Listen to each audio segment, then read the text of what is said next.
Hello, everyone, and welcome to Season 4 of Crave Arts Presents The Future of Film, featuring intimate interviews with the best emerging filmmakers from around the world. My name is Tom Oliva, and I am the co-founder and executive director of Crave Arts and the All-American High School Film Festival, dedicated to discovering, showcasing, and uniting the next generation of visual storytellers and content creators. In October of 2022, we celebrated our 10th annual festival. 10 years in, and our community is thriving, a testament to the power of believing in the arts and the emerging artists that share their stories with us. The collective spirit of our organization, our community, and all of our year-round initiatives is rooted in a shared passion. A passion to breathe life into stories, to collaborate with others who share your vision, and to create content at the highest level. Content with the ability to move viewers emotionally, to inspire with unprecedented style and craft, and to impact real change.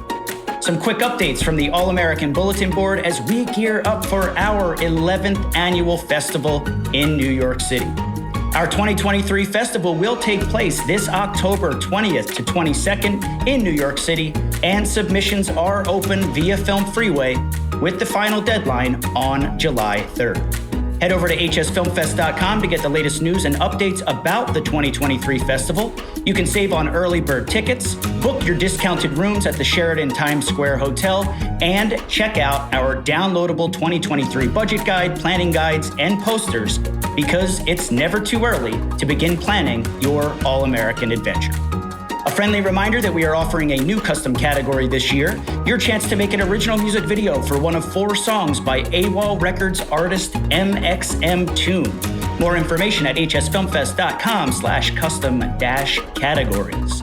And if you plan on attending the fest in New York City, we highly recommend competing in our film invitational competitions, the world's premier on-site student filmmaking competitions in New York City from October 18th to the 20th. We offer a variety of real-world production experiences for student filmmakers and video production programs, your chance to crew up and produce a short film in just 10 weeks. Registration is open at hsfilmfest.com. When preparing for today's conversation, I didn't need to revisit my guest's All-American submissions, even though he is an alumni from way back in 2014. I've been consistently screening his 2 dark comedies, Muffins and The Talk, as part of our Roadshow Presentations all over the country every year. I know the characters like they're quirky family members. I know every line of dialogue, every perfectly timed beat, every creative edit and shot. For years, I've watched with delight as my audience became immersed in his curious, offbeat, and ultimately very funny worlds. His gifts for exposing characters rife with flaws, embraced by the laughter of my unexpected viewers. So to say that I am excited to finally sit down and speak with Hadley Hillel is certainly an understatement. I've been a huge fan of his storytelling talent for a decade, watching his growth explode with every new film, even as he remains true to the same surreal characters and conflicts of his earliest work. My expectations soar entering a Hadley Hillel film, and they have yet to be disappointed. If anything, he exceeds and impresses me more than I could imagine. There is no ceiling for Hadley's incredible imagination. An awkward, unassuming hitman serving blueberry muffins to guests at a bed and breakfast. A selfish, broken couple telling their son they are getting divorced, consumed by petty arguments, best described with lines like, "Nobody trims a cactus with lawn clippers." A desperately sad man who works at a handmade tea cozy factory and yearns to end his life, only to befriend a young boy who lives upstairs by passing notes through a hole in the floor. A devastating plot nearly overshadowed by the set design made entirely, and I mean entirely, out of cardboard. Rebirth brokers who decide what people will become in their next life. A son in a futuristic 1950s who suspects that his mother is a robot. A young girl and a portal to another world inside a carnivorous plant. I promised I wouldn't mess carnivorous up, and I still did. It's a portal inside a carnivorous plant. These stories are so fantastic and absurd that a young filmmaker couldn't possibly make them real, even less vehicles for a deeper emotional connection and universal revelation.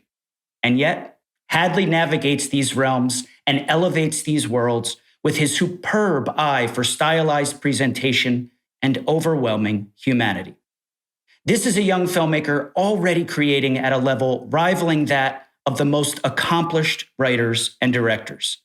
Just look at his website and the list of awards and accolades he has received, too long to mention here, and you will see that my praise is not hyperbole.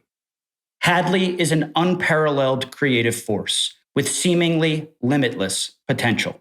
So yes, I was excited to speak with him today. I mean, who wouldn't want to dive deeper into the mind behind lines like, Ernie always loved the taste of chocolate milk because it was the only drink. I'm doing it again. I'm starting it again. I'm too excited. Too much coffee, too much excitement. This is the line.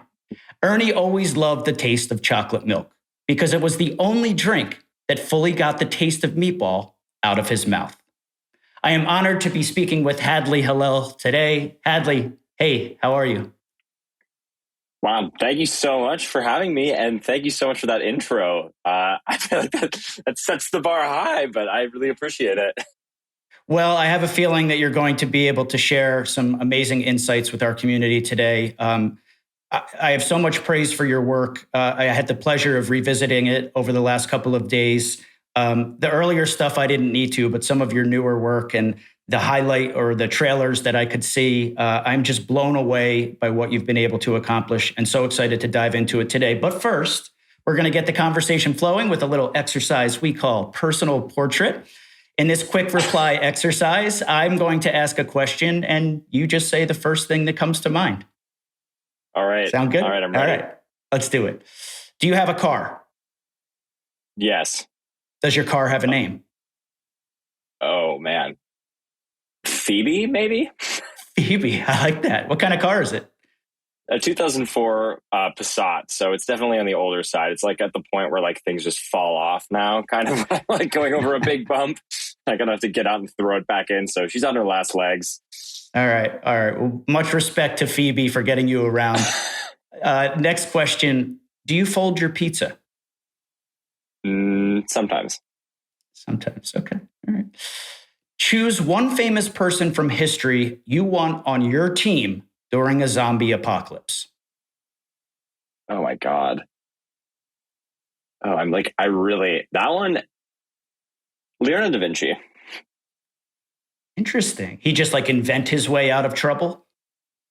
Yeah, I feel like we'd be in like some kind of wooden submarine or something. Like there'd always be like no matter what we had in a house or wherever we were, I feel like there'd be some way we would just be able to get away. Like I feel like he kind of just would, he would just like somehow get us out of any sticky situation.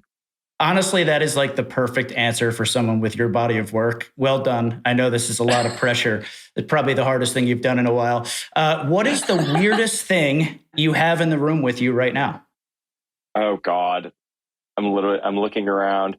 Probably like a petrified alligator claw or like one of the, I'm like a very odd person to ask that to. I have some taxidermy squirrels that are like gambling upstairs that have little cards. I feel like that would be my answer. That's the weirdest thing in the house. The weirdest thing in the room is probably the alligator claw. Perfect. What is your favorite movie genre to watch? Oh God, I don't know if I can like fully distill it down to a genre, but I guess just like surreal dramedies, like, or just like surreal, like fantasy, probably fantasy. That kind of embodies everything. A little more serious now. Film school. Mm-hmm. Like, what in my general. first response is? Yeah. Very, very worthwhile. And basically, like, you don't go to learn how to make a film. You go to meet the people you're going to make films with. Obviously, not reinventing the wheel by saying that, but it's really true. Like everyone that I'm working with are all people that I really met either right before film school or during film school. And like, it's a network that I've like leaned on for everything.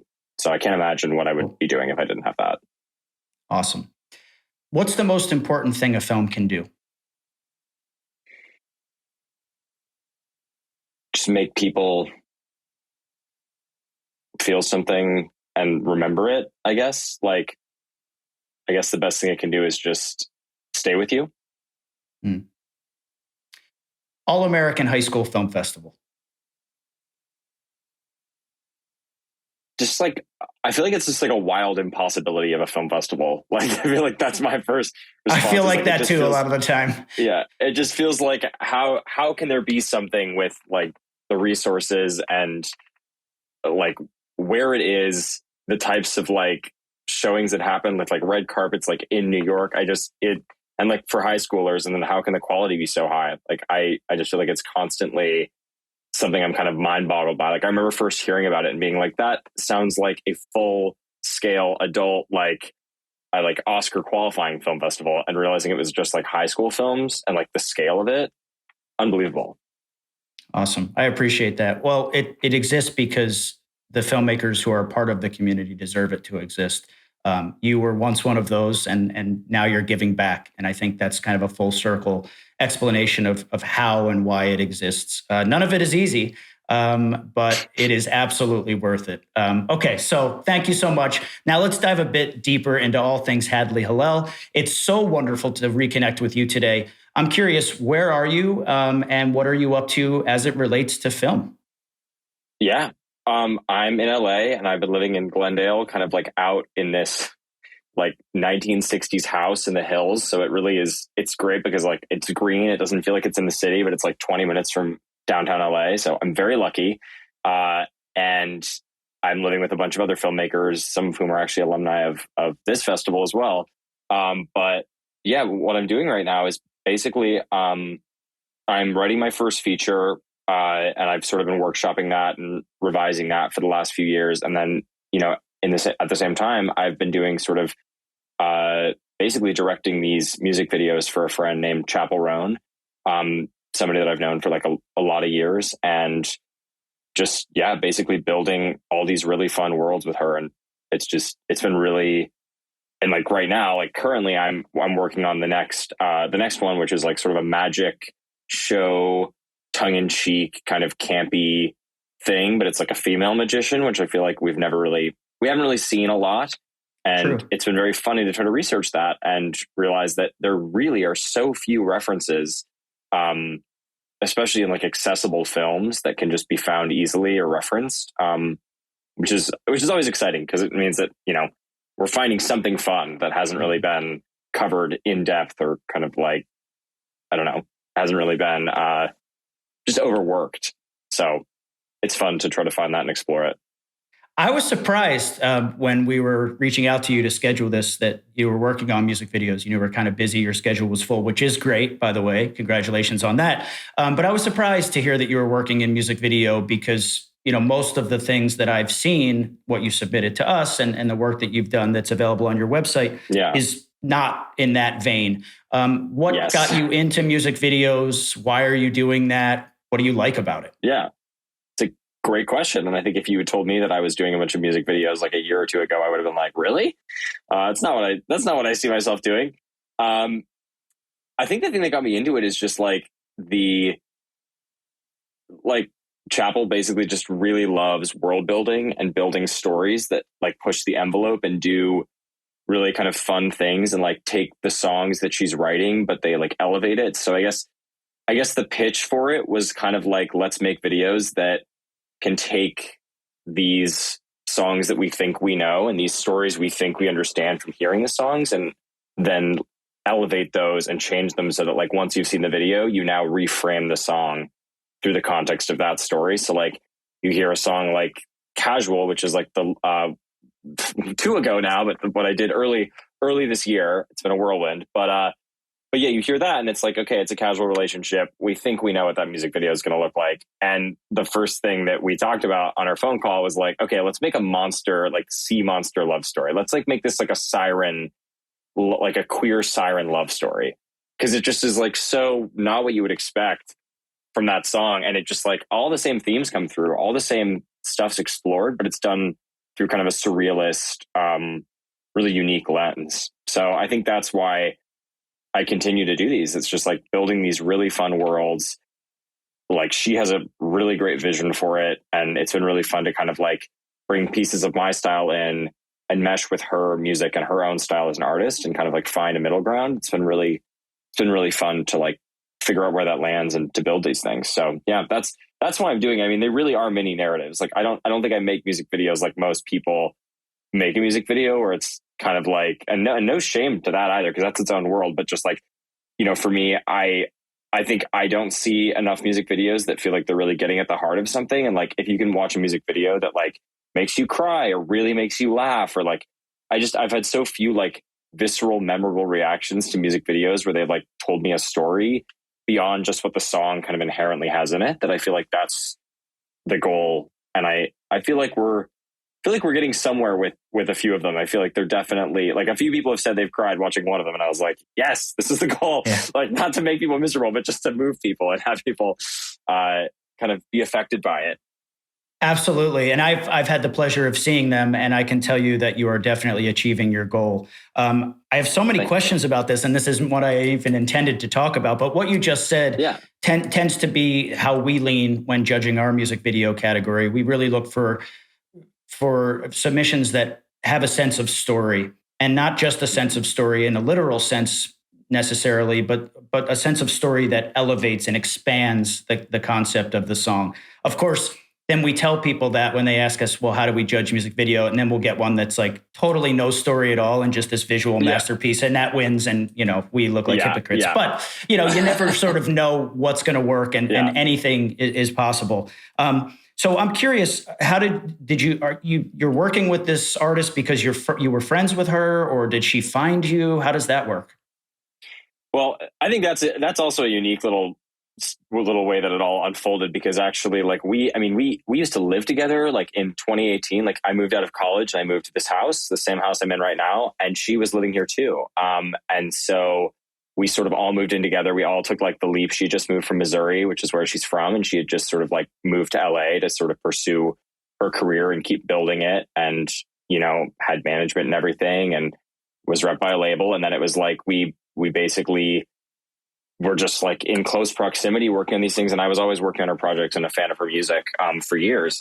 She's incredibly talented. And just like seeing that growth and her sort of find herself over the next couple of years, and like being in the same house as that was happening, going through the pandemic together and everything. And then basically just like when it came time to build the first video of this sort of next wave of her music that was like a little bit less kind of witchy, which was her kind of old vibe, was like this witchy sort of dark thing, and sort of pivoting to something more fun and poppy and kind of just like faster moving and just like dancier kind of feeling stuff that really moves and, you know, gets at the same themes, but in ways that are like really, really, really catchy and like, I don't know, a little more, I don't know, just like non-traditional, that like I don't know, like some of her songs I just hear and it's just like, I'm still not sick of it after hearing it so many times. And like, I have no right to not be sick of it. Like I've heard it so many times, and yet I still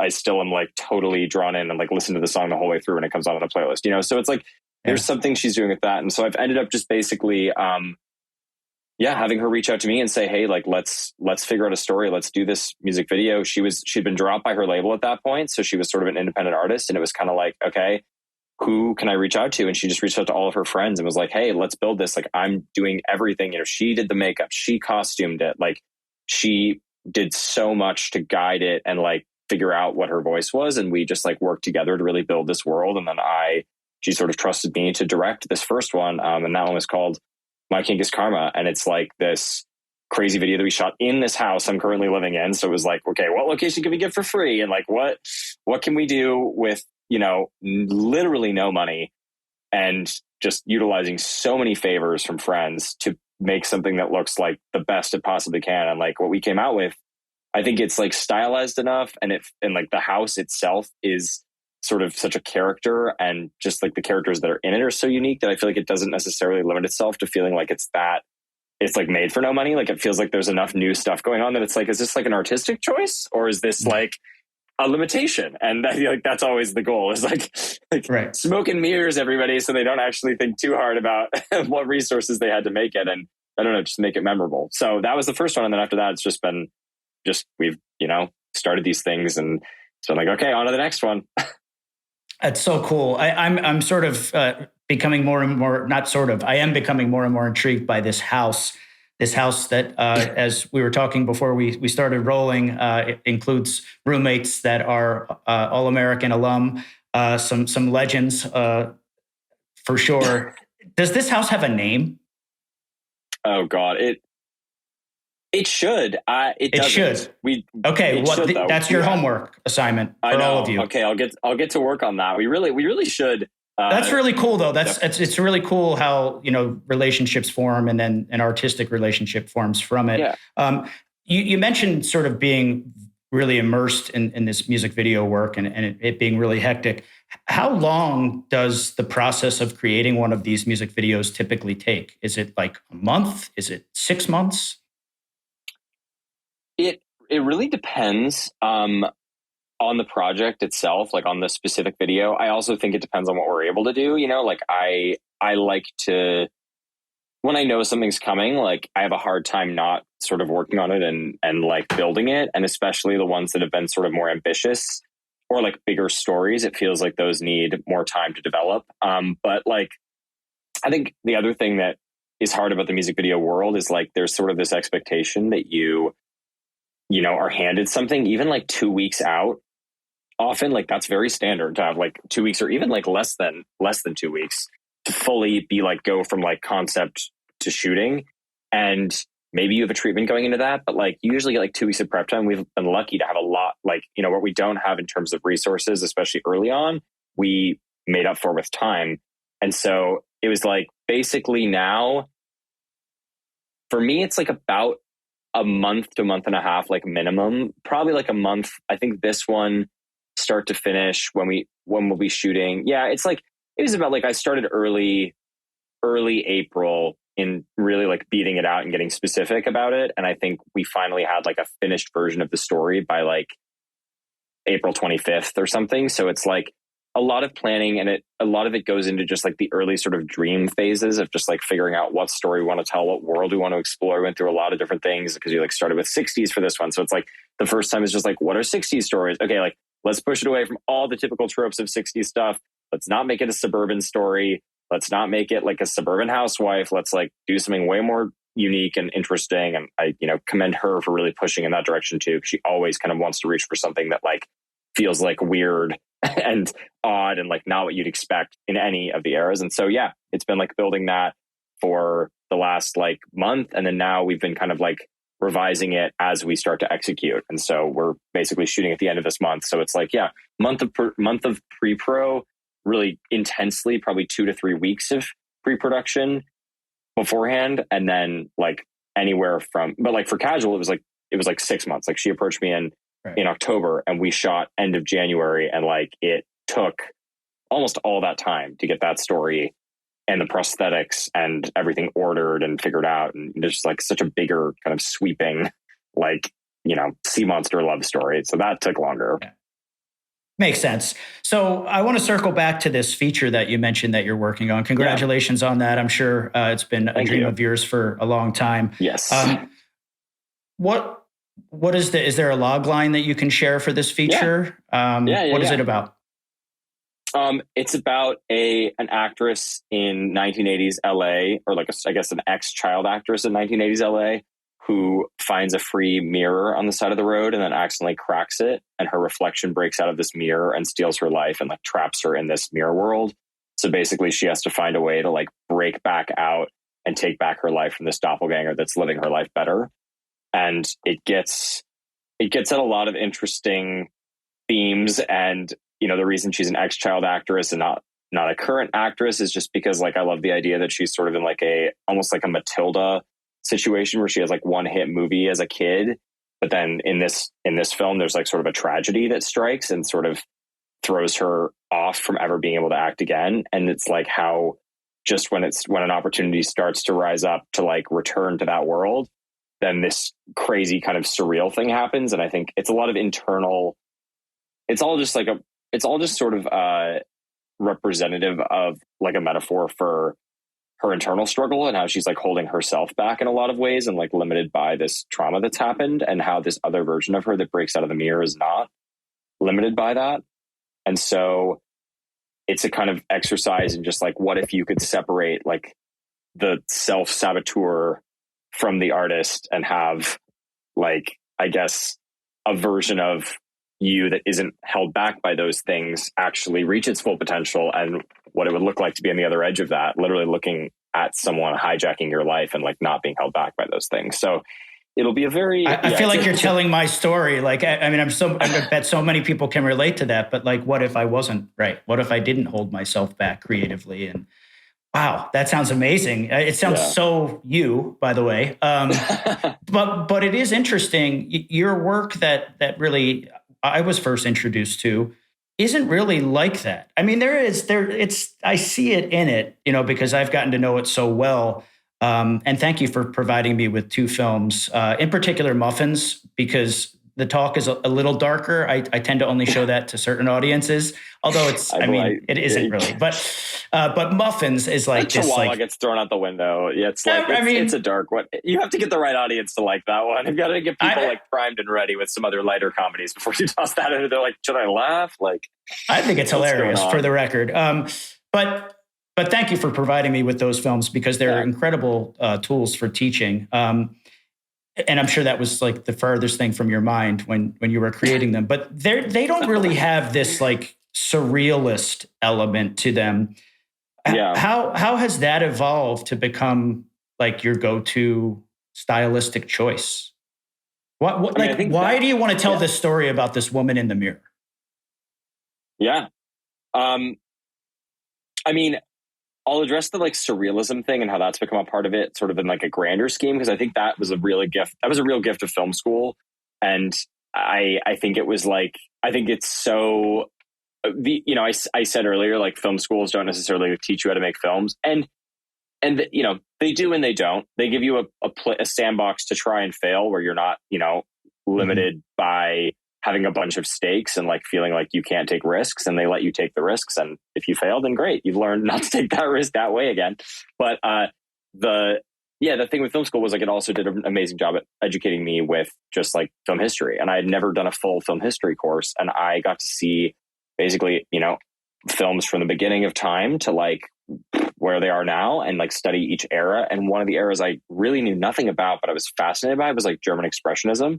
And just the bizarre, like distorted worlds and set design. I think it just sort of reinvented like what I thought film could be. Because like I've always felt like I don't want to just go to a movie theater and see a movie that takes place in the same world that I'm living in every day. Because like you have this power and this ability as a filmmaker to just like build whatever you want as the world and take people wherever you want to go. And so I just feel like it's an unnecessary limit to like put that in the world that we already have built around us.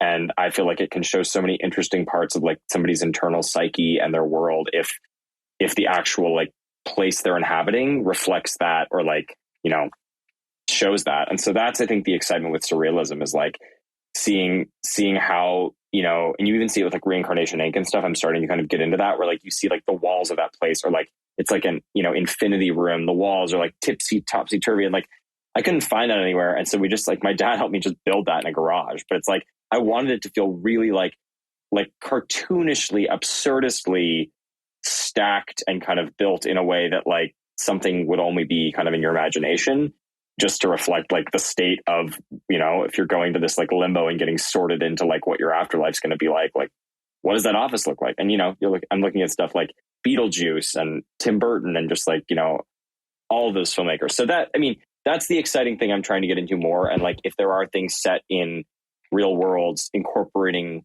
elements of people's pasts, or like elements of sort of dream worlds into day-to-day worlds, to kind of just make it feel like fully fleshed out and unique. Like I never want to just have one of my films fully take place just in like the world as we know it with nothing changed. Because I just feel like that's what gives so much power in storytelling. And so So yeah, that's how I'm grinning like this because I absolutely concur with everything that you're saying. I think that is the magic of cinema, to invent these worlds and yet to populate them with human beings, right? These are real people with real personalities, with real humanity living in these absurd worlds. And I think somehow it says more than maybe realism does. By it being so out of this world, you almost have to look at the humanity in the character.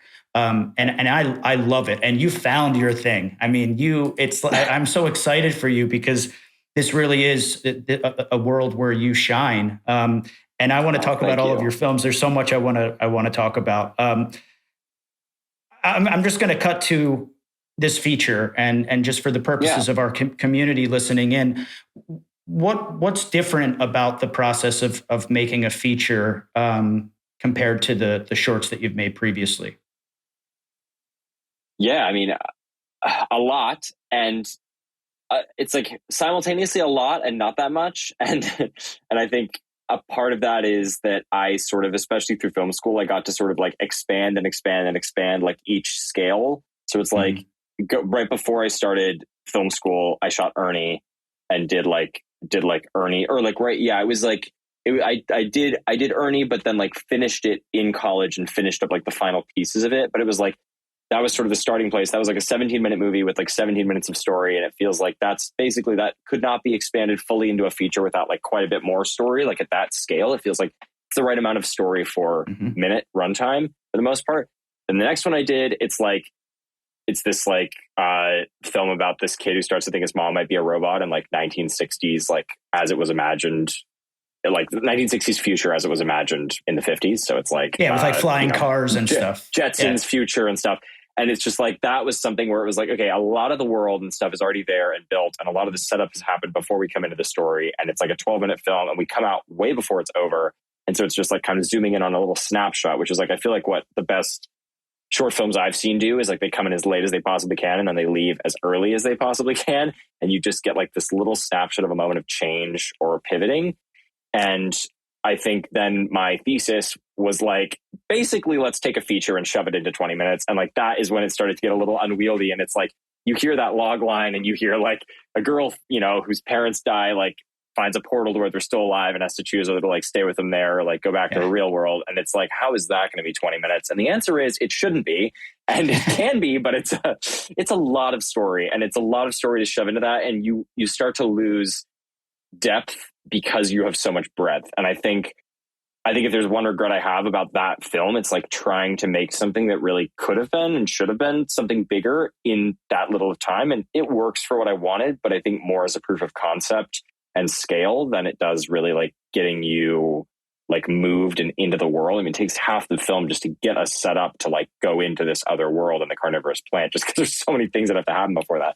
So all this is sort of a long-winded way of saying those are all my like steps up to getting to a feature. And so I feel like with my thesis, by the time I was there, like the idea of making something that was like feature scale story, like I already was dealing with having too much story to fit into short film time.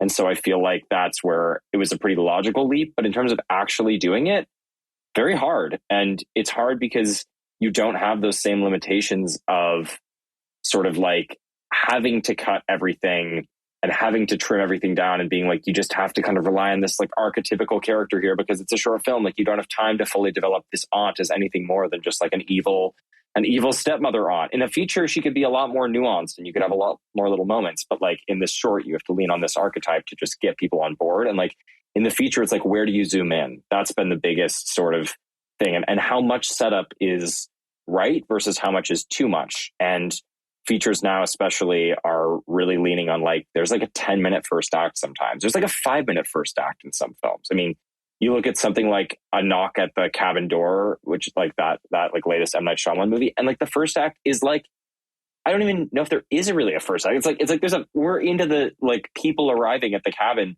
within the first like 10 minutes. Like it's one of the first scenes in the movie. And it's like, that's where things are going. And I love a first act that really sets things up to pay off. And so patience, for me, patience and like, it's a slow burn. And it kind of like, if you know the old world really well, then the new world means that much more. And like the changes and the ways that they affect the character mean a lot more. So for me, I'm a proponent of a longer first act, but really earning it. And that's been the journey. Is like a feature is just, it's just an expanded short film where you get to go into all the different, you have the setup.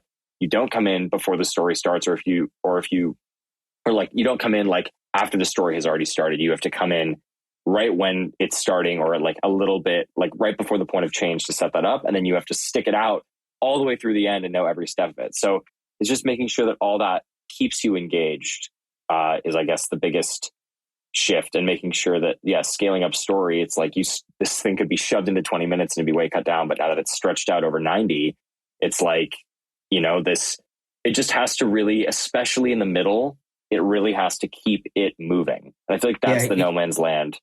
It's been the hardest. It's just you like need to make it worth it in the middle. Yeah. You need to earn that extra time. It's so interesting, and it's also interesting to me. You're probably not even conscious of it, but you're peppering the conversation with your influences. Even mentioning M. Night Shyamalan, I can see a certain interest that you might have in his style, and I take it that you're also not afraid to criticize someone who you admire, because it sounds like you didn't necessarily love that film. I don't think I've talked to anyone that has. And I haven't seen it, but I'm a huge fan of his work. And that film was actually shot in my hometown, which is like just outside of my hometown in southern New Jersey. And I know my family was all really excited about it because they shut down this like really popular roadside stand place where they sell everything from like flowers to like ice cream and stuff. And they were like, there's this big shoot happening. It's M. Night Shyamalan. And they were all excited. And then they went to see it and like didn't ever mention it again to me. And I'm like, okay, I guess I'm going to probably skip this one, even though I'm curious to see how he portrayed the setting. So what happens with this feature? Like, obviously you're still in the early stages. It sounds like, or I don't know. But what do you do with it as a young filmmaker? Like, just enter festivals? Is that the primary goal? You mean after it's made, or you mean to get Yes. Yeah. Or both. Yeah. Like, I guess all of it. Yeah. All of it. Yeah. I mean, my journey with that, what I want to do with it is just get it to as many eyes as I can, of course, ultimately. And so that's the goal. My journey with it was that basically after finishing college, I was very lucky to kind of get management and get representation at a place called Echo Lake Entertainment. And like, it's a really rare thing. And it was something I really don't take for granted. And it was very special to just like have people be interested in like developing my career. But I think also like, as I came out of school, I think I definitely had a lot to learn in terms of how to actually expand this thing into like a 90-minute thing. And so, I've done like countless rewrites on it. I have more than half of the script written, and I have the whole story written in a way that honestly, a lot of people would probably like be able to read as a script. Like, it's an incredibly detailed, like single space document. And I think it's just been like, I have a lot of people teed up to help, and like a lot of people that are interested in sort of like what's the next step, which is like such a blessing. And just anyone who's invested in the things I've done or like the films I've made and like wants to continue them or like wants to help it become something longer, I'm so grateful to. But yeah, I think it's just been a journey of like basically coming out of film school, having the plan B to pitch it to all these places, get people interested, and then actually delivering something that makes it basically justifiable to anybody who's giving me money for it, to like not just take a risk on this first time story, but like with a first time director. And the script has to be that much better than it might normally have to be just as a script, to make sure that it counters the fact that I haven't directed a feature, because it's like that club that you can't really get in unless you're already in it. And it's like this bizarre thing where like that first leap of faith is the toughest thing. And so, that's been the game. And it's just been like, I'm doing these shorter narrative things on the side. Each one is sort of like for these music videos, and each one is sort of a testing ground for just like directorial sort of like preparation and practice, and just like working with teams and building worlds and just doing it on a small scale. And then ultimately kind of coming in with this feature ready, and with,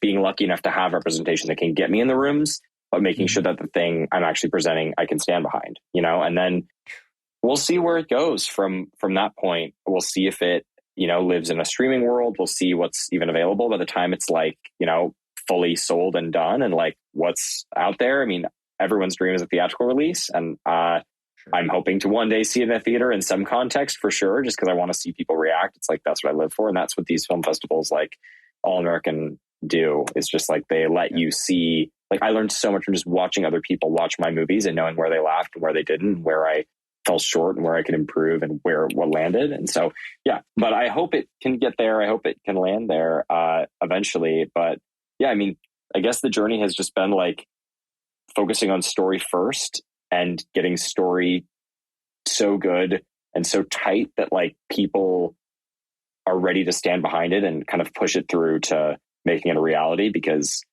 I feel like the best things and things that have had a lot of work put into them really do rise. Even though it's LA, everyone wants to be a filmmaker, everyone wants to be a director. I feel like there are actually very few people who are putting the time into really writing the things and getting it right and making it something that people are like, okay, I can't not see this piece of work, and I guess that's the goal in this time. And it's all a gamble. We'll see. You can congratulate me when it works out and when I walk in and have a finished feature, but I have no doubt. I have no doubt that I'll be congratulating you. And who knows? Maybe not this project, but certainly something. It certainly sounds like it has what it needs to have a theatrical release, to get those eyeballs. And I can tell you, I would back this. If I had executive producer money or studio money, I would have faith in you to deliver on this project. What I maybe have enough money for is to make sure that you get to see it in a theater with an audience. Maybe we could figure something out when it's done. So let me know. That'd be amazing. Oh my God. Okay, I will. And we'll figure it out because very kind of I feel like I've had the pleasure of watching audiences watch your work for so long. The least I can do is try to help you have that experience with a project of this magnitude. It sounds amazing, and I certainly wish you the best. And I hope that you'll keep me informed on the progress. There's so much we still have to talk about. I do want to talk about film school for a second. Yeah, of course. You've mentioned it several times. Obviously, it was a meaningful experience for you. Where did you attend? I went to Chapman University. Why did you decide that Chapman was... You're originally from Seattle, right? I am. Yeah. So why did you decide that Chapman was the right school for you? And many of our alumni have gone to Chapman. It has a great reputation with All American. Yeah.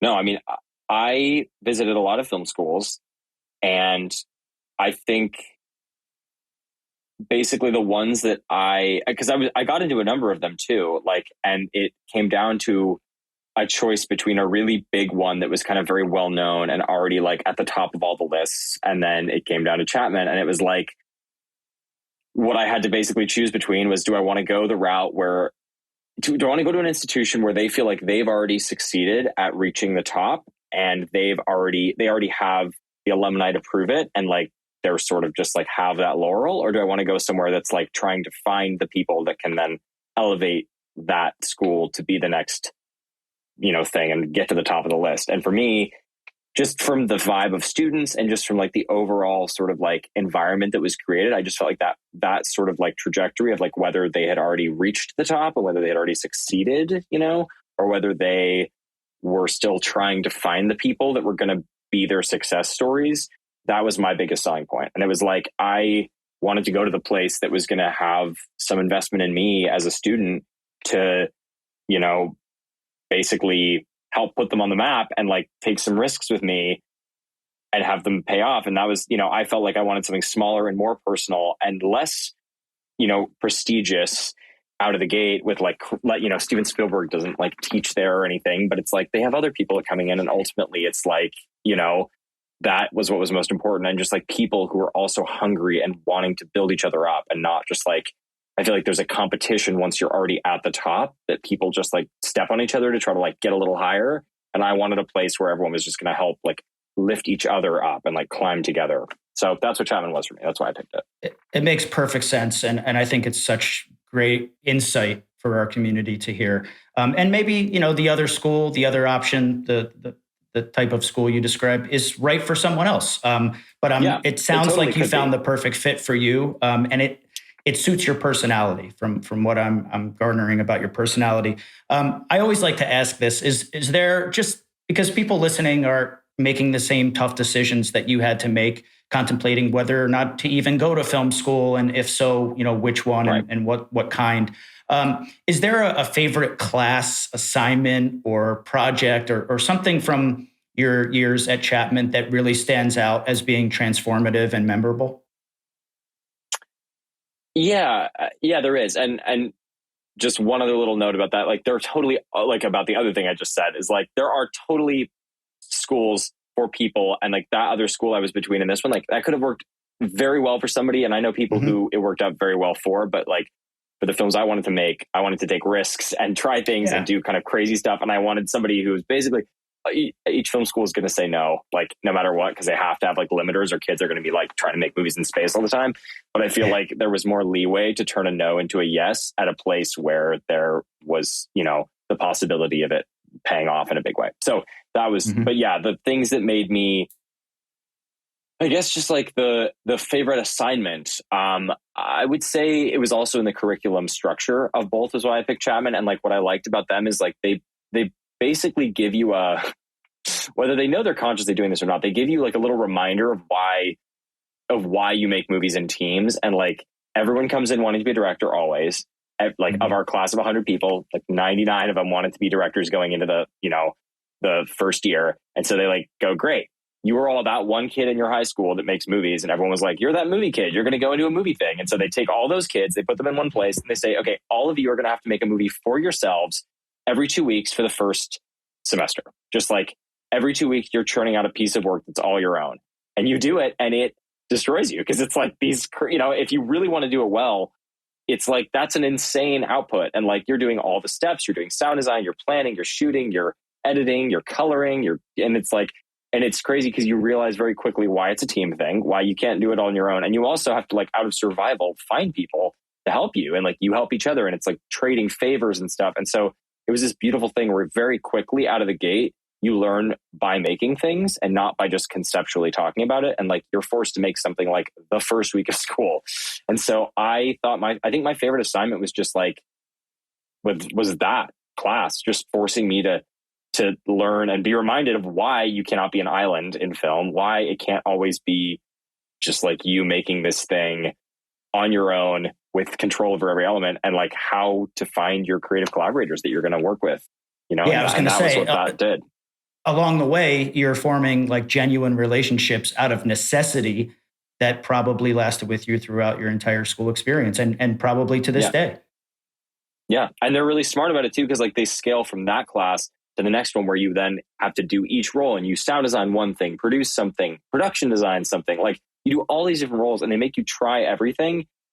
And each time people figure out like what they like. And, I found out that I love production design of stuff, and that the production design could be so much more than just like what I thought it could be. And like, that's something that I wouldn't have realized without that sort of structure of those like first assignments, then building to something where it slowly weans you down. It's like, fine, you really want to be a director? You've made it this far. You've tried everything else. You still want to direct? Yeah. Great. We'll let you do it. But it's like, that's an awesome structure. And I just loved that. I loved what I learned from that. Yeah, it sounds amazing. And you learn what you're good at too. Like you sort of see where your strengths are and where you really need to lean on other people. Yeah. It's funny. It sounds actually a lot like running a film festival, because it's certainly not something you can do alone. And you have a lot of moving parts, and you require a lot of different people. One person cannot do it all.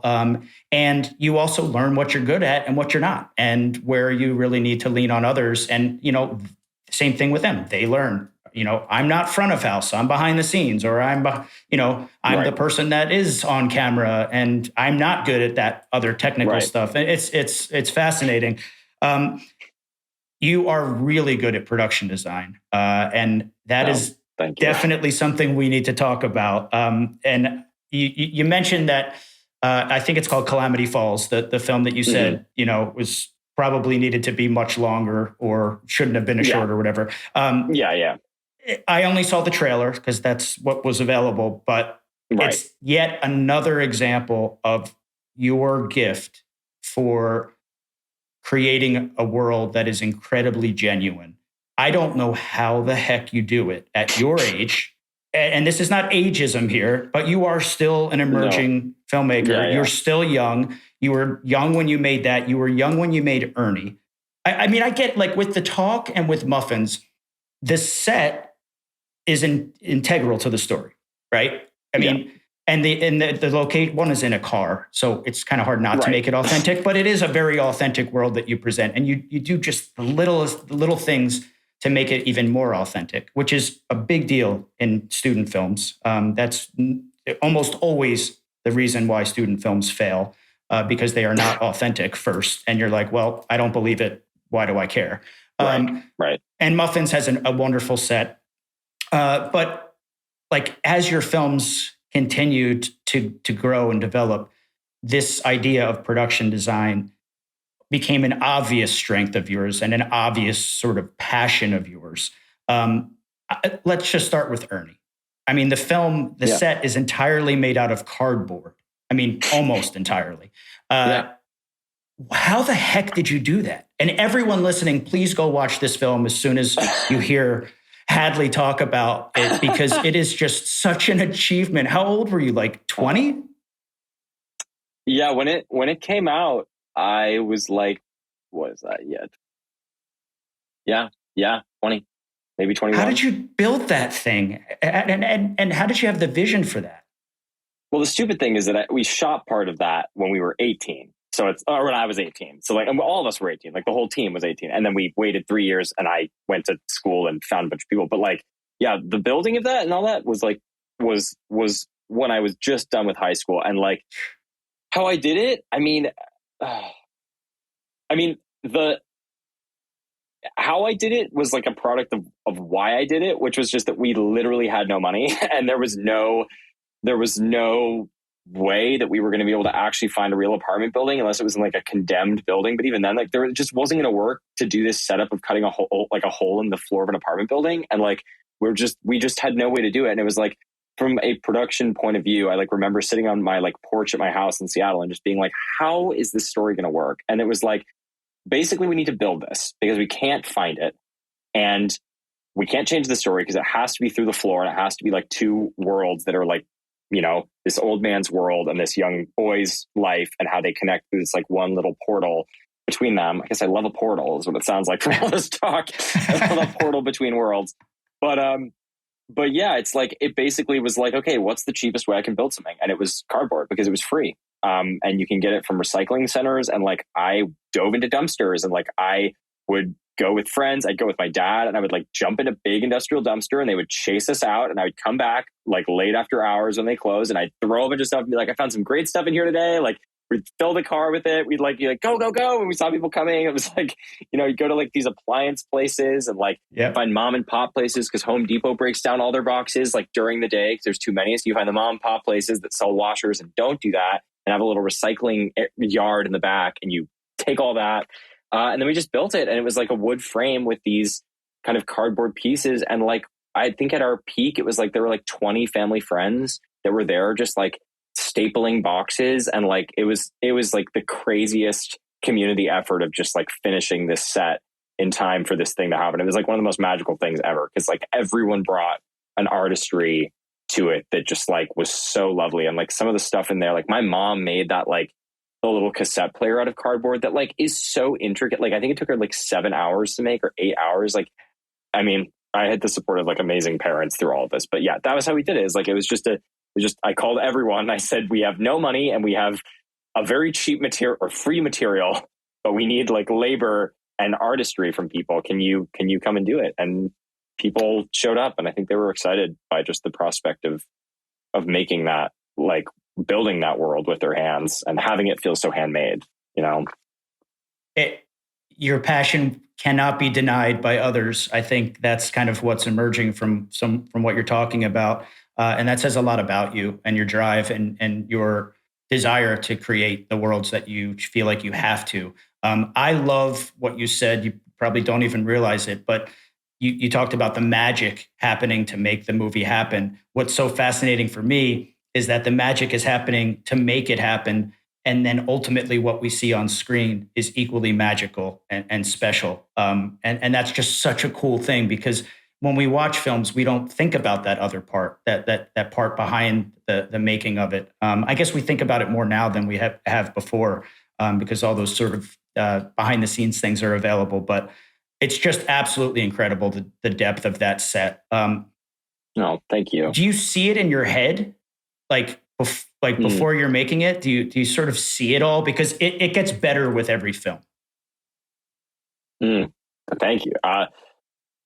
Yeah, I think I do. I see. I mean, I have a very odd kind of like process. Or I don't even know if it's odd. I guess it's just like my process is incredibly specific in terms of how I imagine something, and like when it comes to me fully formed, but like to a detriment. Like I literally see like the color of the carpet and like what would be on the hat rack and like what's on the bedside table and stuff, and it changes and it develops and it gets modified. But like when I see a scene, when I see a moment, when a story comes to me, it's like all that stuff comes with it. And so then it's like just translating and refining that. And like, yeah, I mean, I often, and it's funny because I'm literally the worst artist. Like I can't draw, like as like a drawing, like actual drawing artist, useless. Like I show people things and they're like, what is this blob like with this arrow? And it's like, so I don't have a lot of ways of showing what I imagine in my head, but I do have it. And it is something that I've had to find a lot of really fun tools to figure out how to translate. And like, I've also brought a lot of really talented people in to like help do that, who are able to draw or who are able to kind of like, I don't know. And just a lot of mood boards, like just a lot of like pulling pictures and like being like, it's this and this and this, and it's all this one thing together. So yeah, I guess it does all come to me. I don't want to overshadow. I'm sitting here thinking that maybe I'm overshadowing the story aspect of your work by talking about the production design. Well, they're equally powerful and engaging. And I'm curious, sticking with Ernie for a second, what comes first when that story comes to you? Is it the quirky stuff? Like, is it the fact that Vlad sells Swedish meatballs, even though he's not Swedish, or that he, knits these tea cozies in a factory, or is it the humanity? Is it this sad, disappointed character? It's the baseline humanity thing, and I'm glad you said that little piece about like overshadowing the production, like the talking so much about the production design that you lose like track of the humanity. And I think it's something that I've actually like been very careful to do, because you can get so caught up in that production design of it and like, ooh, like you could make it look like this, whatever. But I feel like it's like a substance versus like depth of emotion thing, where like there's a lot of people who really can get into the just like, aesthetic realm of stuff and kind of just get excited about that. And there's so much you can do with it. But if you don't know why you're doing it or what purpose it's serving or like what story it's telling, then like what's the point? And the same cliche story we're seeing way too often coming out of big studios these days. It's like, I don't care about all the flash and pop and circumstance if I don't care about, if there isn't anything unique here. So, but again, what makes you special, and I really mean it, is that you do both. And I honestly know very few filmmakers that, over 11 years, thousands of filmmakers that have that.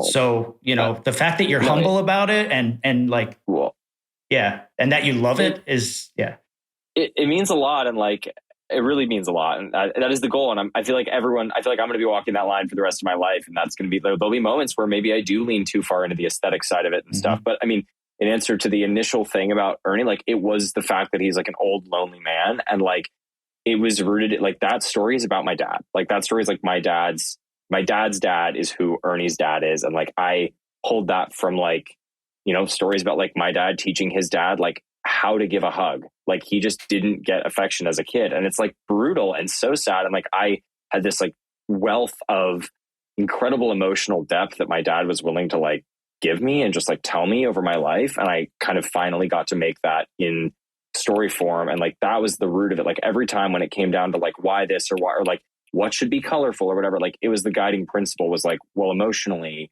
what is it? So like the things are red, and the milk, like the knitting is red because it represents his mother, and it represents like something he loves, which is knitting. And it's like, it stands out in this like bland world. And Ernie, the, milk cartons are white because that's something that he also turns to. It like that. Those are the pops of color in his otherwise monotonous existence, and like that's why those things were picked. Is like those are his comforts, and so it's like it just gives tremendous guidance to have that like initial baseline thing, and then I fill in all the other stuff with like the silly meatball stand name and stuff. Like those are flourishes that like add they add like texture to it, I feel like. But yeah, the big pieces are just like the emotional core of like what does he need, which is just like a connection with somebody. And, knowing that like grounding in that, then building the world that best serves that story, and then adding all the flourishes and stuff as sort of an extra bonus thing that sort of like add texture to the world. Like that's the process for me. And you choose to add the texture as humor often. Often, yeah. Yeah. Because it's so much more fun to have. It's a nice balance. Yeah. It's like if I'm designing it all and I get to pick what something is, why not design an absurd world that like inherently has contradictions and is like ridiculous and silly, because it's like, what fun is it to just have that be like cut and dry and like simple, I mean, it depends on the movie, but yeah. I mean, you're absolutely right. Why not? If you're designing it, design it the way that you want. Yeah. My next question was going to be how at 18 years old, or however old you were when you wrote it, how did you create such a realistic older character? But you already answered that question. And that's amazing that you're mining, that stuff and creating. And I can only imagine your dad's reaction seeing it.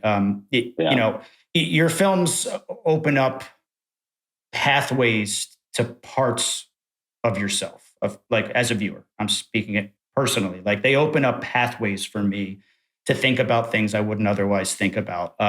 And you're making me think of my own sons, who I hug probably more than they would like. It's very important to me. And I try to, talk to them about that, like why I'm giving them affection and why it's important.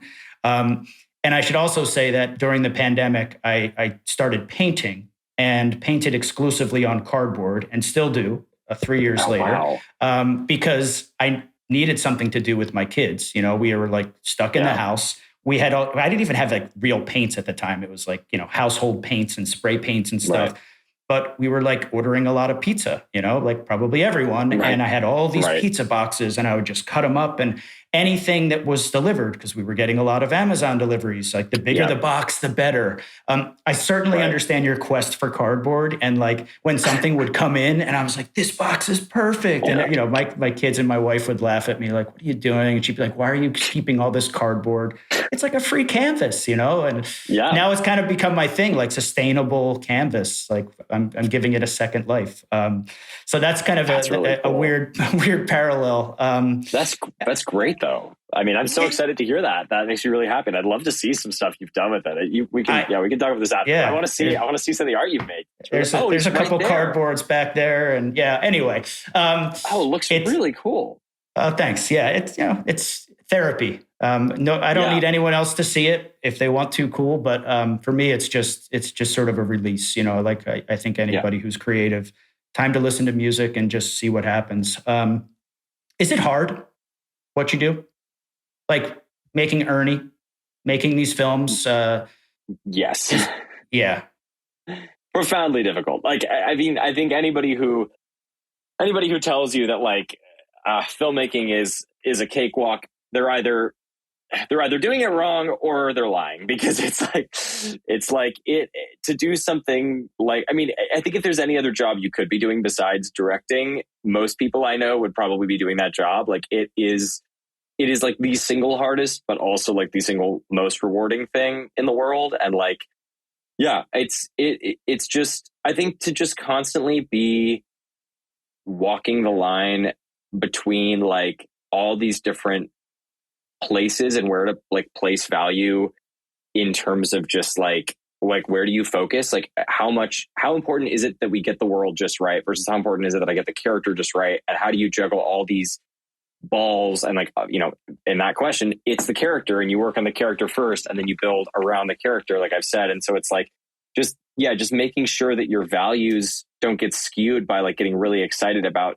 one piece of it that ultimately is, going to get more attention than another area, like just everything has to be in service of character and story. And like, I think I think it's easy to lose sight of that in the flurry of production. But yeah, that's for me, that's the hardest part, is just like juggling those things and making sure that I'm seeing it with clarity, and that I'm just trying to pull off something that means something to people, and that, you know, I'm going to do it right. And like, there are times where I've totally failed at that. And I look back and I'm like, well, that fell very short of what I was trying to do. Or, well, I really got the aesthetic of that film right. Like, I'm very proud of that aesthetically. I think story-wise, I am not as proud of that one.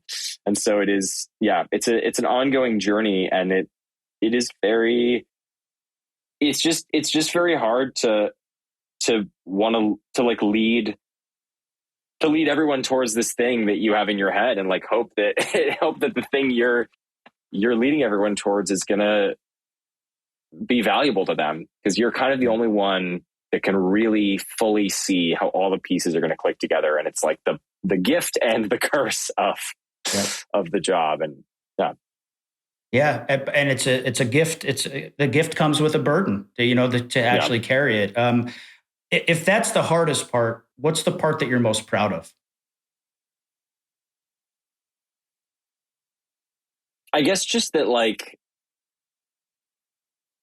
I think conceptually, all the stories that I have put time into, I think for the most part, are stories that I feel like I would have wanted to see or have wanted to see and haven't found anywhere. Like, they're all things or worlds that I like really have wanted to explore. Like, I love retrofuturism, and I love the idea of like, what did people think the future was going to look like in this time where like people felt like they were right on the cusp of like robots being in daily life. And it's like, what would that world have looked like if we swerved off and done something different historically? Like, what would it have looked like if we had, not invented the microchip and things, and we'd had to keep working with 50s tech, but had it like, and like flying cars had been invented. Like, and I just want to explore those things. And like, I just feel like every time, like every one of those stories is something that is fun and like that I can stand behind. So I guess that's the happiest part for me, is like that the things that I'm putting time into are ultimately like filling the void of content that I feel like I've wanted and isn't there. I feel like you must be a fan of like the Flintstones and the Jetsons. Is that the case? Yeah, I am. You're making me think of it, and I haven't thought of that in a long time, but it does make sense. And those worlds are so fascinating. At the same time, everything we're talking about is true in those worlds too. It's not about that stuff. It's not about the aesthetics, although the aesthetics are delightful. It's about the characters, and that is never going to change. I could talk to you forever. This has been an awesome conversation. I have a few more questions. Maybe we can sort of like go through these a little faster if that's possible. It doesn't really matter, but I just want to know, when did you first start? Answers. I can. No. You're doing great. When did you first start making movies? Started when I was like a 6 or 7 year old, but like, I mean, my dad was like a teacher, or like a professor at the University of Washington, and he was making movies for like his classes to teach them. And so he had a camera around and was like kind of doing non-traditional stuff, because he's like a goofball and like wanted to make his classes have fun. And I just sort of like grabbed the camera and ran with it. But I started really like taking the reins and doing it myself in like 3rd grade. So what was that, like when I was like 10 or something? And what were those movies like? What kind of things were you doing then? I mean, obviously, I imagine they weren't very polished, but... No. Very lucky to get a lot of the really bad movies out of the way before a lot of people saw them. That was the blessing of starting that early. Most of them were like parodies or recreations of stuff. I think at that point, it was too soon to be fully creating my own original stuff. Although I had ideas, it was like, I think I was just trying to like see what I could replicate in the sandbox of like my own life, so like remaking Jurassic Park and like, this is very young, like stuff, or like these things we were shown in class that were like these sort of like, they're called reading for meaning. There were these like different elements of like essay writing and stuff, like compare and contrast and all this stuff, and like how to, these ridiculous like stories that were animated. A lot of it was actually making animated things as live action, which sort of, I guess you can kind of see continued in my work. Like, I feel like some of my films feel like real life characters in like an almost like animated, exaggerated world. And I feel like that was what I started doing as a kid. It's just like, so the seeds were there. It's funny. Yeah. I was actually going to say that earlier, that your work is very reflective of animation. Sort of like if in real life animation could be a little piece of things, right? Like when someone says something crazy and the character's eyeballs just sort of bulge out and snap back, those kinds of things. That vibe is a part of your work. So what about like early experiences that really sort of made you say, this is what I want to do? Because you started extremely early. That's awesome. You can see those seeds. What along the way sort of made you think, okay, this is it. This is what I'm going to do. Or was there something else that sort of maybe threatened this as being what you want to do? Or is this, Nothing really threatened it ever. Mostly just because I feel like I got fixated on it so early, and I had the blessing of my parents being like, okay, that's not crazy. We're going to support that, which is like so rare and lucky to have parents who are willing to just like say, that's a real job you could have, and not be like, okay, that's cute. Why don't you look into something that will actually make you money and give you stability? But I think the single, to like distill it down to the one moment of sort of like, okay, I think this is for me. Like seeing Ernie, I got into Palm Springs Short Fest, and it was like kind of a big leap in terms of just like everything, legitimacy and everything. And like, I was definitely the youngest person there by a long shot. And that was very odd. And it kind of this like surreal pinch me moment, because I submitted there as like, Hail Mary, like there's no way this is going to happen. And it did. And I went there, and it showed in kind of this like little tiny theater off to the side at the end of the night with like a bunch of other shorts that were amazing. And, but it was like, I was kind of like, okay, well, there was like that's it. Like the audience of like 80 people saw it. Like, people liked it. It kind of felt like a blip on the radar in an otherwise very kind of star-studded, crazy festival. And then this like kid came up to me, this like 14-year-old kid came up to me and was just like incredibly moved by it. And was basically like, that is like the first time I've ever seen somebody like, how did he phrase it? It was just like, basically like, it was the first time that he had ever seen like a representation of like finding a will to live and like finding like a connection and like loneliness depicted like in that way for him. And he was just incredibly moved by it. And then he walked away, and that was like a moment that meant a lot to me. But the thing that really got me was that like a few minutes later, his like sort of his guardian, who was like escorting him, there, and who was like had taken him to this place, came up to me and was like, hey, I just want you to know, like, he's had a really hard life, and like that movie changed him. Like that movie, like I saw his face, and like he cried and he was moved, and like that movie like really made a difference for him, and like very few things have. And just like she walked away, and it was just like, I don't know his name, I don't know her name, I don't know anything about them, but like it was this moment where I was like, I only do it for that one person. I always get a little emotional when I talk about that, because it's just like I'm getting emotional too. Yeah. It's a very moving moment, and it's just like this moment where it's like, if I could make a difference in one kid's life with that movie, then all of it was worth it. Like if that yielded one person's life outlook just changing ever so slightly, or one person being able to feel even slightly more understood in the world from something that I made, then like that's all. It's all worth it. And that was it. It was like all the pain, all the hours, everything. It's all worth it, for one person to feel moved or one person to feel changed. And so that's it. After that, I just not stopped. Here I am thinking you're going to say like, I won the big award at the festival. It says so much about you that is how you describe success. And that is how you describe your continued drive to do this thing. You got me. You got me a little emotional. I always get myself too with that. I always try to tell it like very matter of factly, and it's so charged, because it's just, it's so special. It's just such a rare moment, and to get that so young, like I don't know, to be 21 and have somebody come up to me and be like, tell me that, like it just gave me a lot. Like whenever I feel like I'm doubting myself or doubting this crazy career, it's like I look back to that moment and like I do it for him. Yep, it's great. There's nothing I can say. So, That's ended on a really heavy note. No, it's good. We're not quite done. So, yeah. Again, I really, we could just keep talking. I want everyone to go to your website to check out your work. We're going to follow up and get whatever links you want to share to the music videos, to obviously we'll have Muffins and the talk in there so that people can get an idea for these things that we are talking about. What are your goals? Like the dream is to have your films screen in theaters. Yeah. I mean, I think the dream is just to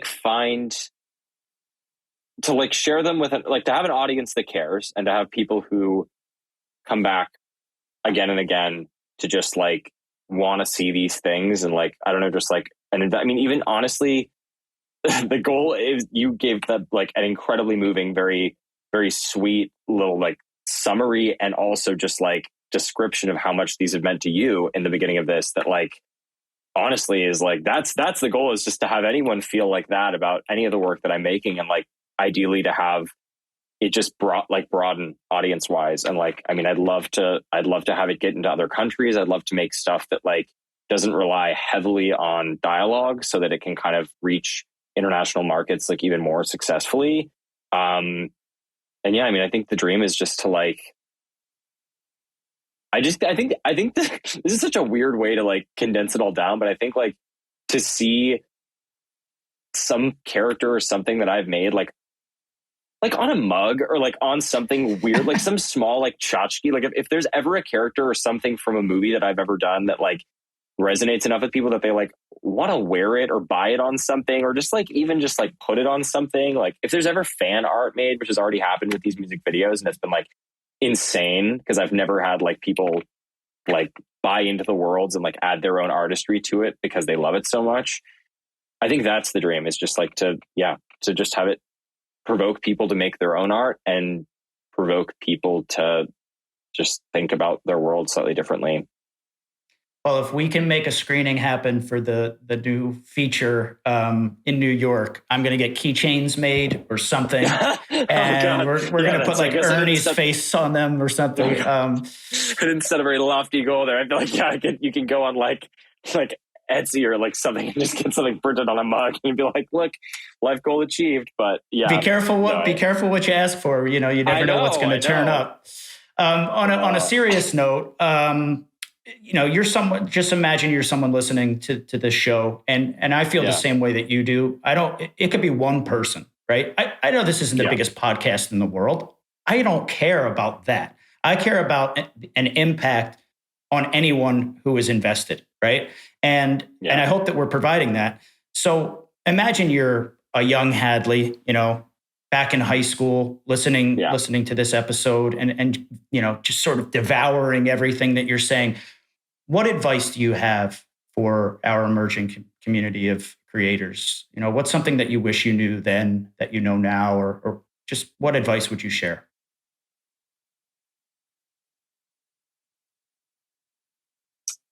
I think I would say to take the risks while you can and develop, just use the hunger to find other people and other things. It's that resonate with you. It's never been easier than right now, but also it's never been harder in some ways because there's so much stuff. But just I don't know. I guess it's almost create your mood board of what you feel is missing. What's the movie you want that no one's made, or what's the thing that you uniquely have found your story that you want to share, and pick your 3 directors or pick your 3 people that you feel are doing those things, but you are a combination of those people. Just, I don't know, just find your influences, find your references, find their references and dive into that stuff. And then just take the risks. Some of the best things I have learned are from my most profound failures. And from just making a bunch of dramas, feeling safe in dramas, and then deciding to make a comedy and have it be a dark comedy. and trying and having it get rejected from every single film festival I apply to, and being like, why did this not get in, and having people tell me, and then doing it again and changing those things. And like, I just don't, the single piece of advice is just because like you fail once or even twice or three times, like it doesn't mean you can't make this work, and it doesn't mean that you should give up. Like, just don't give up on what you're doing, no matter how big the sort of hill is that you have to get over, or how big, you know, like, I guess no matter what adversity you face in the process of all this, or how much you feel like you let people down, like, honestly, just trust in yourself, and like trust that if you keep trying, you're bound to succeed eventually. And just, yeah, take the risks and take the failure and let it, I guess, build your character, and it'll help you find your voice as an artist. Great advice. And it's funny watching, you know, your work. It's hard to imagine that you had those failures, but of course everyone does. And that's a part of any growth. So I like to end by asking my guests to just give some recommendations for anything that you've been turned on to recently. Films, books, music, anything at all that'll give us a little insight into what you're digging, and, you know, just a little more about you as a person, and not just the filmmaker, but obviously it's all part of the same. Yeah. I mean, the thing, like, these aren't like, I'm trying to think of like recent things that I found. Like, I guess I have a couple weird recommendations. I mean, the number one thing is like, I always plug these because these are like the two things that I like did a bunch of digging and found, and they were like the people that I was like, okay, wow, there are people doing this in other places.